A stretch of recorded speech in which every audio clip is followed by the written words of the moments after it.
ये है सऊदी अरब। एरिया के लिहाज से दुनिया का 13वां सबसे बड़ा कंट्री, जिसमें करीबन 4 करोड़ लोग रहते हैं। और ये 4 करोड़ लोग एक ऐसे अजीब पैटर्न में रहते हैं जिसकी मिसाल पूरी दुनिया में कहीं नहीं मिलती। सऊदी अरब की 80% पॉपुलेशन इन 2 कलर्ड लाइंस में रहती है। एक तरफ ये ब्लू कलर्ड लाइन है जो रेड सी के बिल्कुल साथ सऊदी अरब की सारी वेस्टर्न कोस्ट लाइन को कवर करती है, और दूसरी तरफ ये येलो लाइन है जो पर्शियन गल्फ से शुरू होती है और सऊदी अरब के सेंटर से होते हुए वेस्टर्न कोस्ट लाइन तक जाती है। इन 2 कलर्ड एरियाज के अलावा करीबन सारा सऊदी अरेबिया बिल्कुल खाली है, बल्कि ये येलो लाइन में तो लोग आबाद ही कुछ साल पहले हुए हैं। मतलब हजारों साल से 90% सऊदी अरब बिल्कुल खाली रहा है। आखिर सऊदी अरब के इस पॉपुलेशन पैटर्न की वजह क्या है? आए जानते हैं इस सवाल का जवाब। सच ये है कि इस वीडियो में इस सारे मामले को समझने के लिए हमें सऊदी अरब की हिस्ट्री और ज्योग्राफी को समझना होगा। सऊदी अरब की ज्योग्राफी की बात करें तो इसका एरिया बहुत ही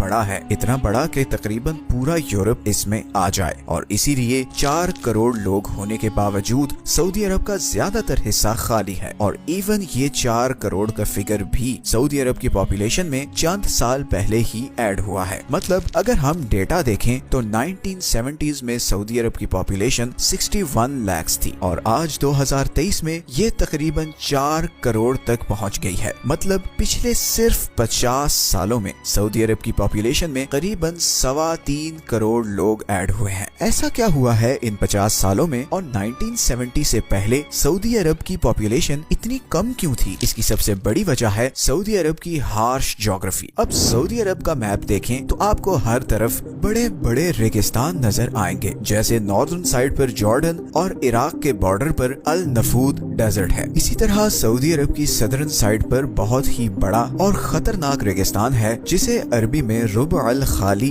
और इंग्लिश में द एम्प्टी क्वार्टर कहते हैं। अगर आप गूगल मैप पर सऊदी अरब को देखें तो आपको समझ आ जाएगा कि इस एरिया को द एम्प्टी क्वार्टर क्यों कहते हैं। इस पूरे एरिया में आपको कोई रोड, रेल, घर कुछ भी नजर नहीं आएगा, और इसकी वजह यह है कि इस रेगिस्तान में इतने बड़े और खतरनाक रेत के तूफान आते हैं जितने हमारी पूरी जमीन में कहीं नहीं आते। और गर्मियों में यहाँ टेम्परेचर 55 डिग्रीज तक पहुँच जाता है, जबकि दूसरी तरफ सर्दियों में इतनी ठंड होती है कि टेम्परेचर -7 तक गिर जाता है। इसी रेगिस्तान की वजह से सेंट्रल, नॉर्दर्न और सदर्न अरेबिया में ट्रेड हमेशा से बहुत मुश्किल रहा है। हालांकि ये सारे कंट्रीज पड़ोसी हैं और इनके एक दूसरे के साथ बॉर्डर हैं। इवन अगर आप ओमान को देखें तो वो तो बिल्कुल ही लॉक नजर आएगा। मतलब आगे समुंदर है और पीछे एक खतरनाक सहरा। 20th सेंचुरी से पहले इस रेगिस्तान को क्रॉस करने का कोई सोचता भी नहीं था। 1931 में पहली दफा एक ब्रिटिश एक्सप्लोरर मार्क एवंस ने चंद लोकल अरबियों के साथ 60 दिनों में इस रेगिस्तान को क्रॉस किया, और 2018 में पहली दफा यहाँ एक हाईवे बनाई गई जो ओमान को सऊदी अरब से कनेक्ट करती है। इससे पहले अगर आपने बगैर एयर ट्रेवल के सऊदी अरब से ओमान जाना होता तो आपको यूएई के थ्रू 18 घंटे की ड्राइव करके जाना पड़ता था। तो ये रेगिस्तान तो एक वजह हो गई सऊदी अरब की इस हार्श ज्योग्राफी की। दूसरे नंबर पर एक बहुत ही इंटरेस्टिंग चीज ये है कि सऊदी अरब दुनिया का वो सबसे बड़ा कंट्री है जिसमें एक भी परमानेंट रिवर नहीं। और सिर्फ सऊदी अरब ही नहीं बल्कि यमन, ओमान, यूएई,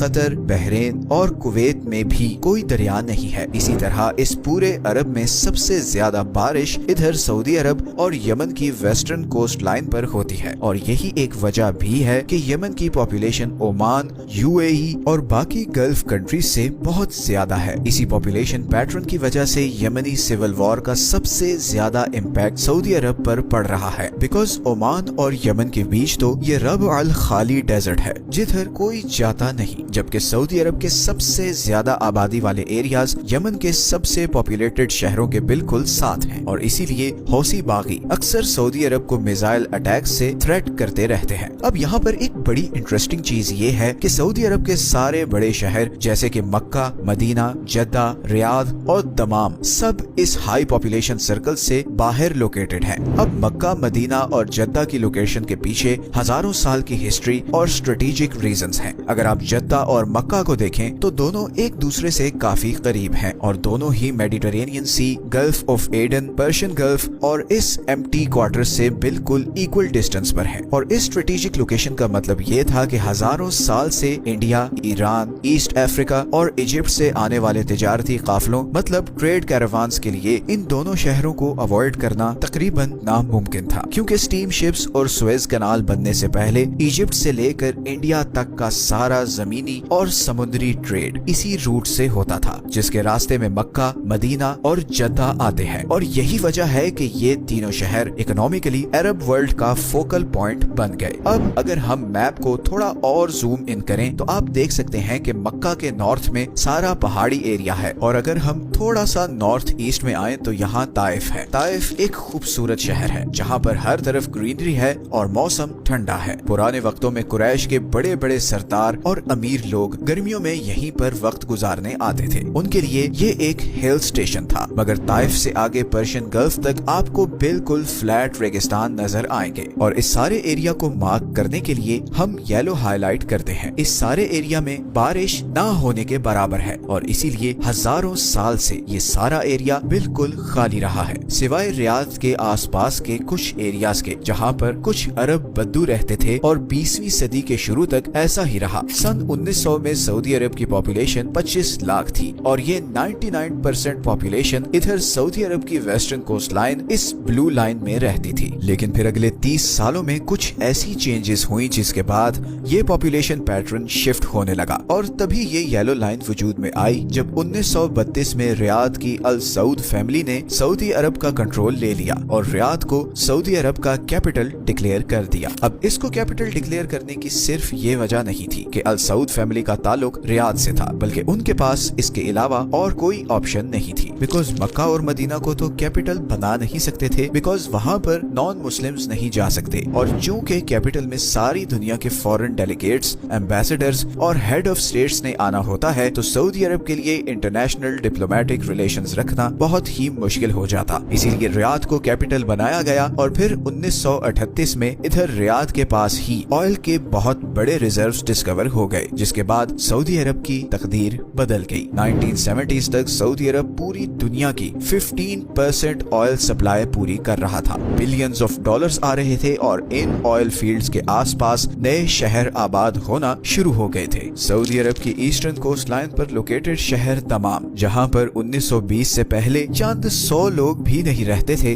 अब ऑयल इंडस्ट्री का हब बन चुका था, और आज की डेट में दमाम एक state of the art metropolitan city बन चुका है, जहां पर 20 लाख लोग रहते हैं। और ये सब कुछ पिछले 40 से 50 सालों में हुआ है। 1970s के बाद सऊदी अरब में पैसा पानी की तरह आने लगा। सऊदी अरब दुनिया की सबसे बड़ी वेलफेयर स्टेट बन रहा था, जहां पर किसी शहरी पर कोई टैक्स नहीं था, और एजुकेशन से लेकर पानी, बिजली, खाना, पेट्रोल और इवन घर, हर चीज गवर्नमेंट की रिस्पॉन्सिबिलिटी थी। सऊदी अरब की गवर्नमेंट के पास बहुत पैसा आ रहा था, और क्योंकि पॉपुलेशन कम थी तो वो अपने लोगों पर दिल खोल कर खर्च कर रहे थे। मगर यहाँ पर एक प्रॉब्लम ये हुई, जब बढ़ती हुई इकोनॉमी के साथ जॉब्स की डिमांड क्रिएट हुई, मगर सऊदी नेशनल्स को इतनी फैसिलिटीज मिल रही थी कि वो अब नौकरी में कोई इंटरेस्टेड नहीं थे, और इसी गैप को फिल करने के लिए इंडिया, पाकिस्तान, बांग्लादेश, अफगानिस्तान, इंडोनेशिया और इजिप्ट से हजारों मुस्लिम वर्कर्स को वीजे दिए गए, और उन्हें सऊदी अरब में लाकर कंस्ट्रक्शन, ट्रांसपोर्टेशन और सर्विस इंडस्ट्री में जॉब्स दी गई। इसके बाद अगले 30 सालों में सऊदी अरब की इकोनॉमी और पॉपुलेशन लिटरली एक्सप्लोड हो गई। रियाद और जद्दा झोंपड़ियों और टूटी फूटी सड़कों से अब मेट्रोपॉलिटन सिटीज बन चुके थे, जहां पर अब कुल मिलाकर 1.5 करोड़ लोग रहते हैं। अब सऊदी अरब की 85% पॉपुलेशन शहरों में रहती है, और यही वजह है सऊदी अरब के इस पॉपुलेशन पैटर्न की, जहां पर सऊदी अरब की मेजॉरिटी पॉपुलेशन इस नेचुरल ब्लू लाइन और artificially created yellow line pattern में रहती है। लेकिन यही पॉपुलेशन पैटर्न अब सऊदी अरब के लिए बहुत प्रॉब्लम्स क्रिएट कर रहा है। याद रहे कि ये येलो लाइन पर आबाद होने वाले शहर बिलियंस ऑफ डॉलर खर्च करके 30 से 40 साल पहले ही बसाए गए हैं, और इनका सबसे बड़ा मसला है पानी,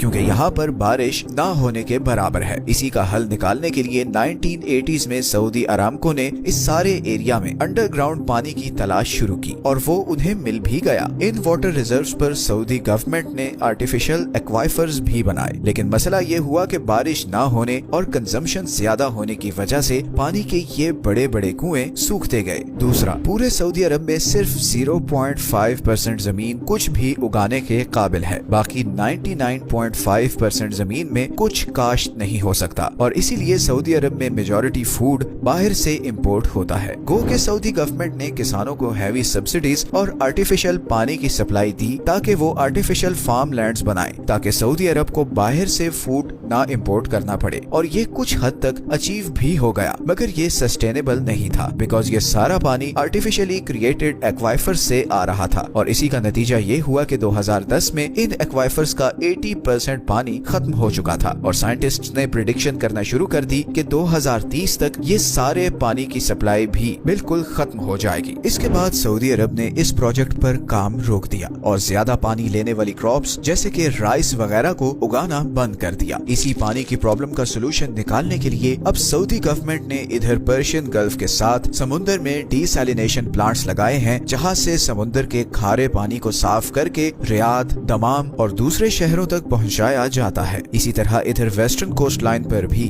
12 डीसैलिनेशन प्लांट्स लगाए गए हैं, जहां से इस सारी कोस्ट लाइन के करीब शहरों तक साफ पानी पहुंचाया जा रहा है। नो डाउट ये एक अनबिलीवेबल काम है, मगर ये बहुत हेवीली सऊदी अरब के ऑयल रेवेन्यूज पर डिपेंडेंट है क्योंकि ये डीसैलिनेशन प्लांट्स चलाने के लिए बहुत ज्यादा पैसा चाहिए। इसीलिए किंग मोहम्मद बिन सलमान अब तेजी से सऊदी अरब की इकोनॉमी को ऑयल से डाइवर्सिफाई करना चाह रहे हैं ताकि सऊदी अरब की ऑयल पर डिपेंडेंस खत्म हो, क्योंकि दुनिया अब फ्यूल से इलेक्ट्रिक ट्रांसपोर्ट की तरफ जा रही है और जैसे ही ये अचीव हो गया ऑयल प्रोड्यूसिंग कंट्रीज के लिए बहुत बड़ी प्रॉब्लम्स खड़ी हो जाएंगी। लेकिन इस सारी वीडियो में हमारे लिए लेसन भी है कि अगर लीडरशिप सिंसियर हो तो सहरा को भी गुलिस्तान बनाया जा सकता है। सऊदी अरब के लीडर्स ने जिस तरह रियाद और दूसरे शहरों को ट्रांसफॉर्म किया है, अपने लोगों को आसानियां दी हैं, दैट इज अनबिलीवेबल। इधर हम नेचुरल रिसोर्सेज से माला माल दुनिया की बेस्ट ज्योग्राफी और टेरेन में हैं, जहां पर बर्फ से लेकर रेगिस्तान तक सब कुछ है, मगर फिर भी गरीबी और भूख हमारा पीछा नहीं छोड़ रही, क्योंकि शायद हमारे पास ऐसी सिंसियर लीडरशिप नहीं। दुआ है कि अब हमें भी ऐसी विजनरी लीडरशिप मिले। ये है वो सारे सोर्सेज जहां से हमने इस वीडियो के लिए कंसल्ट किया है। वीडियो अच्छी लगी है तो इसे लाइक और चैनल को सब्सक्राइब जरूर कर दें, बिकॉज हमें आपकी सपोर्ट की बहुत जरूरत है। मिलते हैं नेक्स्ट वीडियो में एक और इंटरेस्टिंग टॉपिक के साथ। अपना ख्याल रखें। अल्लाह हाफिज।